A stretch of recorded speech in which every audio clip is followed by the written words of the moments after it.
Spring is here and it's time to start sowing seeds. This time of year can seem really overwhelming with having so much to do on the homestead. Between prepping garden beds, pruning fruit trees, preparing for spring babies and keeping seedlings alive. Today my main focus is on getting a bunch of seeds started, as well as transplanting out some seedlings that I started the other week. This spring I thought I would try using these containers to grow my seeds in. That way I can easily move them out here for a little bit more sun if I need. And they also come with these lids which I can put on, and it'll sort of act as a mini greenhouse and keep the plants a little bit warmer if I need to, and it'll also help keep the moisture in. That's the idea anyway. Today I am wanting to start two of our main crops, being zucchinis and tomatoes, and a couple of other things if I have the time. For starting these seeds in, I'm going to be using a mix of soil that I collected from a pile under our pine trees, as well as some of our homemade compost. If the soil or compost that you're going to be using has quite a lot of sticks or larger bits in it, it's a good idea to sieve it through so that when the seeds germinate and start to come up, they don't get trapped underneath anything. No matter whether you use store-bought or homemade soil or compost to start your seeds, it's really important that it's high in the nutrients that the plants need to get off to the best start. When you're wanting to grow a lot of your own food, starting seeds can feel like a really big task. To make it not so daunting and feel a little bit more manageable, I like to break it down into just a couple different types of seeds each week. This way when it comes time for transplanting out into the garden, everything's not all ready at the same time. Back in the winter I did a lot of planning and wrote down all the different crops that I plan to grow and what month to plant them in based on where I live. I find having a simple chart to follow just helps so much when you're in the middle of a busy springtime with lots going on the homestead. I'm just going to pre-wet this soil so that when I water the seeds in, I'm not going to wash them all out of place. You want your soil to be nice and moist, but definitely not boggy.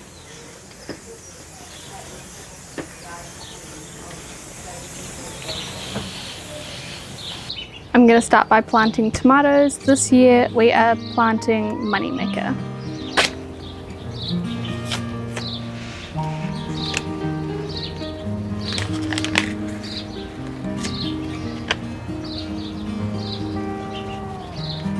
As you can see, these seeds are super tiny, and a good rule of thumb is to plant twice as deep as the width of the seed. Last year was our first year growing tomatoes for more than just fresh eating. This season we hope to harvest enough tomatoes to make our own tomato pastes and sauces. Not only will this help make a dent in our food bill at the supermarket, but making tomato-based condiments with our own spray-free food has got to be better for us too.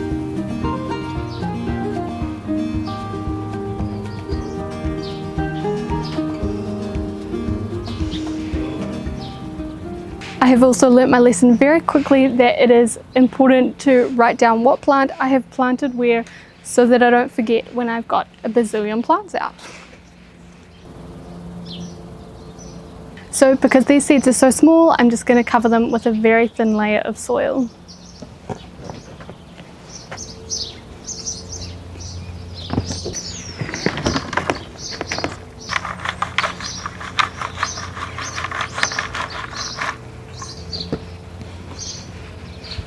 So I'm just going to fill this next container with some soil, and then I think I will plant zucchini next.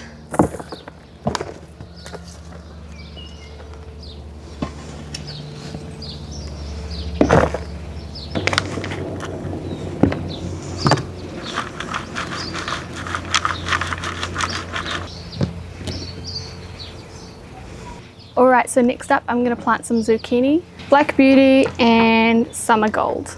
Those are our favourites. We particularly love Summer Gold. Zucchini is definitely one of our staple crops. We love using it to bulk out our meals. There you go. You put it here.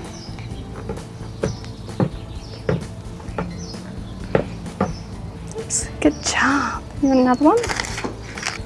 Right there. Good job. So I've just done 4 of the green ones and 6 of the yellow ones because we like those more. This is something that we usually will cut up or grate and put away in the freezer, and it lasts us the whole year. So at the moment I'm just laying these seeds out, and then I'm going to cover them with soil after.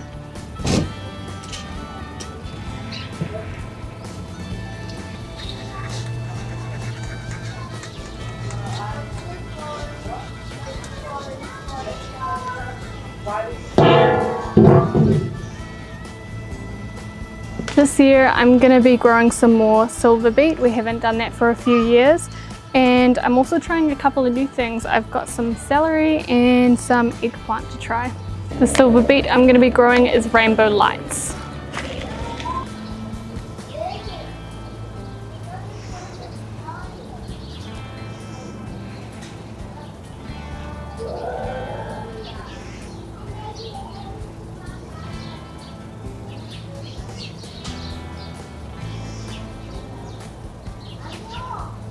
Oh my goodness, I didn't realize how little celery seeds are.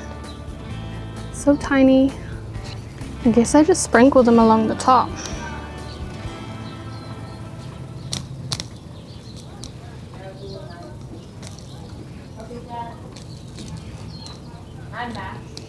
The eggplant variety we're doing is long purple. We'll be able to make ratatouille with our eggplant, tomatoes and zucchini, and just freeze it and eat it all winter long. I want to help. Little line. Here, no, take the ones out of my hand. And then we'll just plant some in a line. Yep.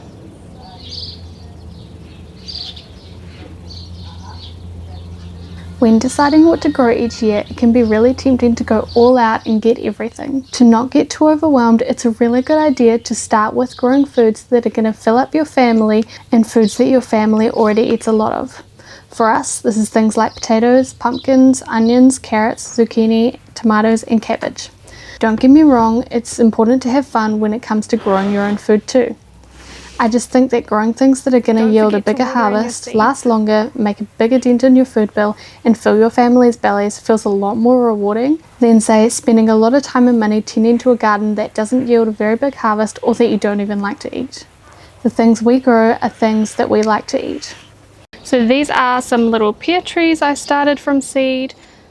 They've been in here for a couple weeks and they're ready to go into some bigger pots now. I'm going to put them in some quite big pots so that they can stay there for the entire summer, and then I can bring them back in to the glass house for the winter if I need to. If I was to just leave these in these containers, they would eventually all start competing for nutrients and not grow very strong and healthy. So I'm going to move them into these bigger pots. Now I'm still going to add in a lot of compost to top up these pots because especially fruiting plants need a lot of rich soil.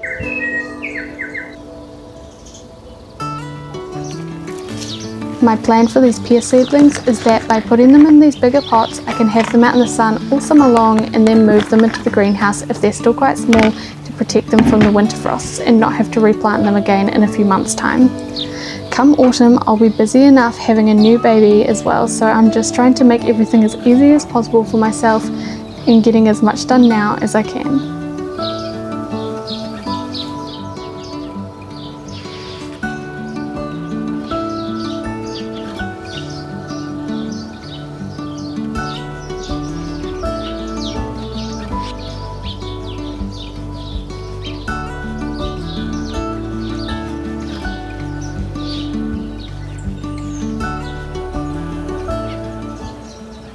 It's a bit later in the day and I found this planter that I'm going to start some more seeds in. And again here I'm going to mix some soil with some compost.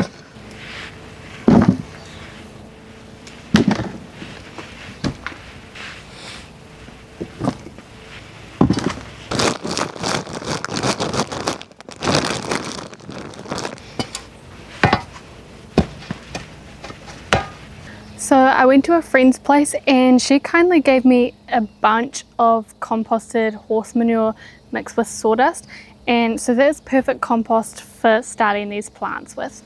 It's really rich in all sorts of nutrients to help these plants get off to the best start. So I've just mixed that compost in with the soil, and now I'm ready to get planting. So in here I'm going to plant some more tomatoes. These are some small cherry tomatoes. They are a sweet hybrid. I'm also going to plant some marigold and calendula flowers. Not only does having flowers in your garden look pretty, but these will help with pest control. And the last thing I wanted to plant is some more thyme. I started some last season, but we do want a little bit more.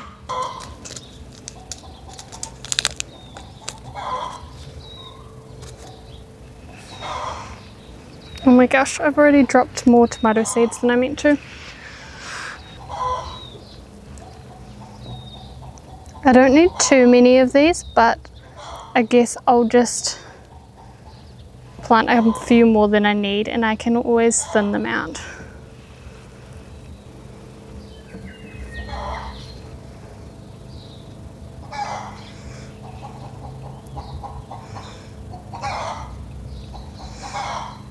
With little seeds like these, I usually just sprinkle them along the top of the soil and then just cover them over very lightly.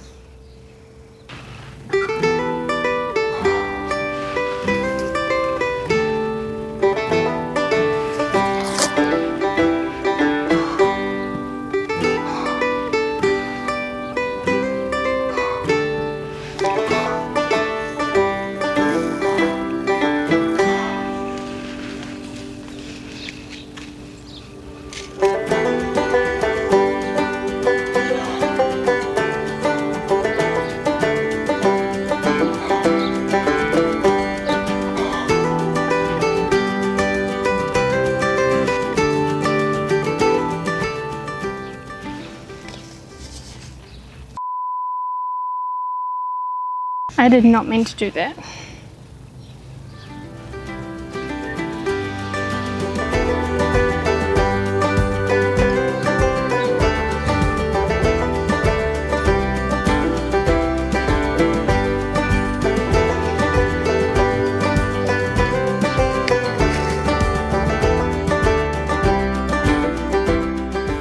I've almost planted everything I wanted to today, but I've got a couple more, and one of them is parsnip. I've never grown parsnips before, so I'm really excited to see how these go. This garden bed is basically ready. I just started some brassicas in here through the autumn and then mulched it after that. So it's pretty ready to go, but I will top it up with some compost anyway, and then it's ready for planting.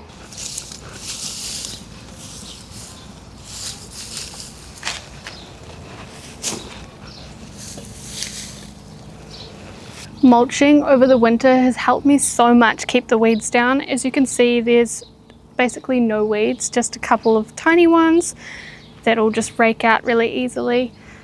And it just means that I have a lot less weeding to do come this time of year.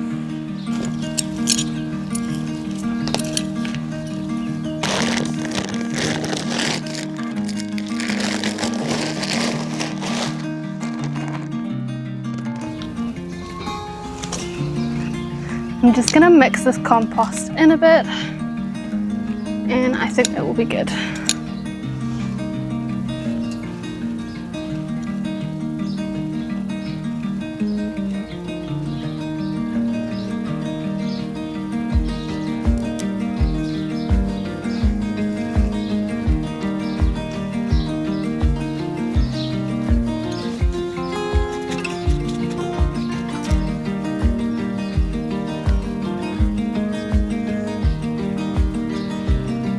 Parsnips, like carrots, you can't just plant into a pot and then transfer. You have to plant them directly to where you want them to grow. This is because of their big taproot, they don't transfer well. They are also very thin seeds that don't need to be covered with much dirt at all.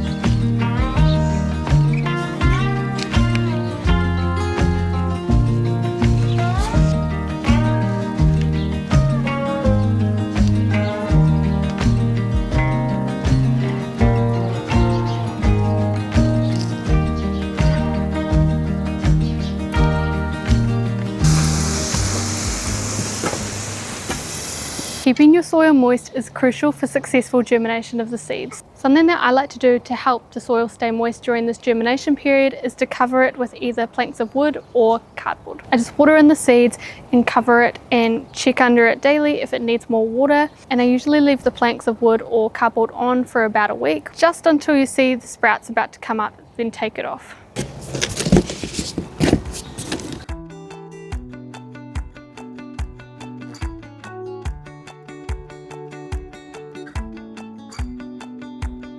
The last thing I wanted to do for today is sow some carrots. I've just got a small section of this row here that has nothing in, so I'm going to put some carrots in there.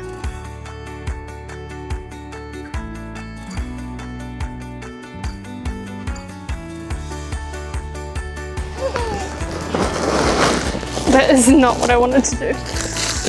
Oh well. You can help, Mummy?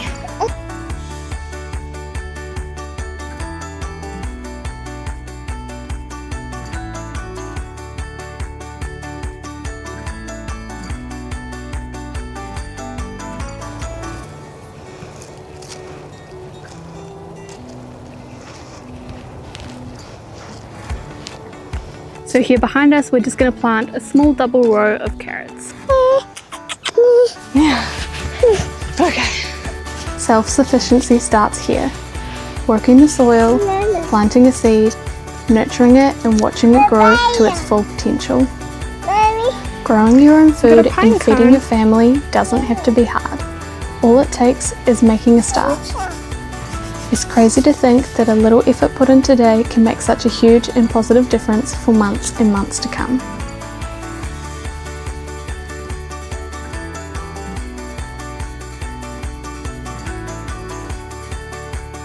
Since these seeds are so small, they barely need covering.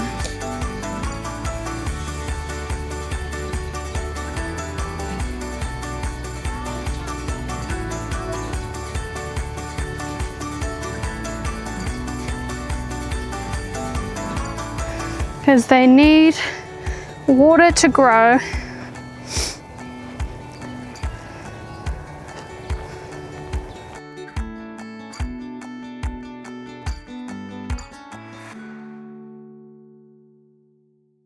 Alrighty, thanks for watching and we'll see you next time. You ready to go inside? Off? Yeah, we can take the microphone off now. We can turn the camera off now too. Does that sound good? Yeah. Mommy.